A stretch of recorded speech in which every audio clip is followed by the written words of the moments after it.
All right, this is what I've achieved so far. I ended up with 8 lines of pleats. Okay, so the next thing we'll be doing, you trim off the excess at the back. If you discover there's an excess, this is where it's supposed to end, at the back of the Zara cap. So you'll be trimming off this excess. You trim this other side off. Okay, you trim them off.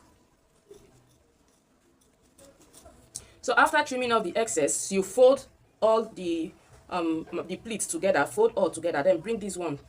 Make sure the upside, that is the last split on the frame, the last split on the frame should be a little bit longer than others. It shouldn't be the same length with others. It should be a little bit longer after trimming it, so that you'll be able to bring this one down.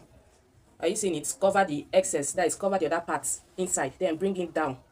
And so you tack with your needle and thread. You tack it down like this. Then you'll be doing the same thing the same way I did this one. Okay, you tack this one down. This is where we'll be putting, you will cover your this thing, either your brooch or anything, or a rose at the back here. So you tack it down like this. Are you seeing what I'm doing? Just keep tacking it like this. Okay, all right. I'll be trimming this other side of my excess. Okay, you trim the excess off. Please ensure you remain the last one. Don't trim the last one, so that you use the last one to cover this rough edge of this trim parts. Okay, so I'll be trimming off this excess.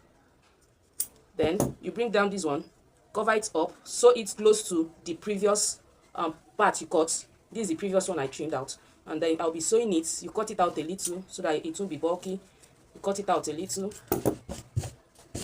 Okay, just watch closely, you understand. Then you bring this one down. Are you seeing it? It has covered that rough edge. So I'll be tacking this down to the base of my Zara cap. All right.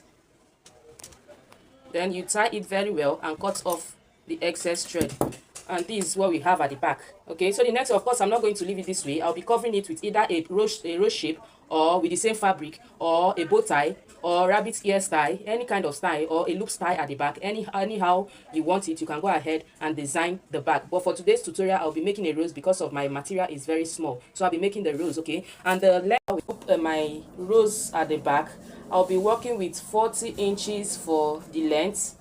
Okay, 40 inches for the length, and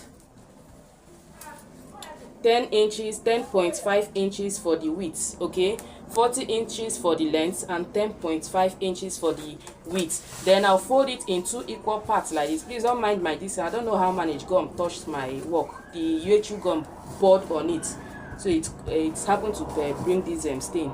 Okay, so we'll be folding it in 2 equal parts like this. 2 equal parts. Then I'll take it to my sewing machine, sew it from this end to the other end. All right. Working with our crinoline too. Please make sure you're using the big size of crinoline. You're using the 6 inches of crinoline. Okay, this is to enable it stand very firm. Okay, if you don't want, it's optional though. If you don't want it, you can work without using the crinoline. But if you have the crinoline, please, I will advise you insert your crinoline after sewing this sewn part. All right, so I'll be taking it to my sewing machine. I'll sew from this end to the other end of the fabric. All right.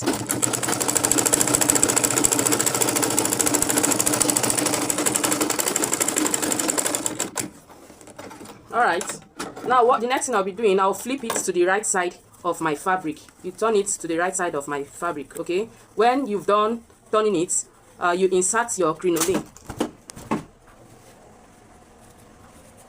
Okay, this is it. So the sewn part should be at the edge, not middle, because we'll be doing a running stitch from that edge. So the sewn part should be at the edge of your fabric. Okay, please don't take it to the middle. It should be at the edge. All right. So the next thing I'll be doing, I'll be inserting my crinoline inside.